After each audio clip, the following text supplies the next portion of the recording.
We'll eat this just a little Georgia peach. Actually, it's a German peach. This is a 1939 Lumophon. Yeah, look at that dial. Lumophon WD507. And it has a tuning eye. And this is a shortwave German set, meaning you had to be a trusted party member. That's Workers' Party anyway, to be able to get a shortwave radio. So, I'll do a quick demo here. Yeah, I've got it on the bed. It's the only place I've got a 100-foot antenna, so I got that hooked up to it. I got the radio tuned into 740.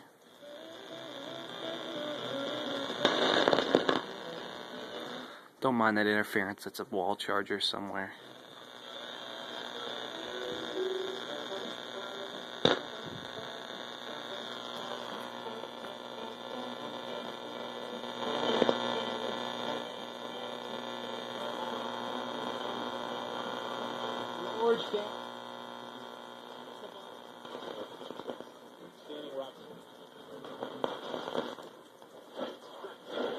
Right to the glove there.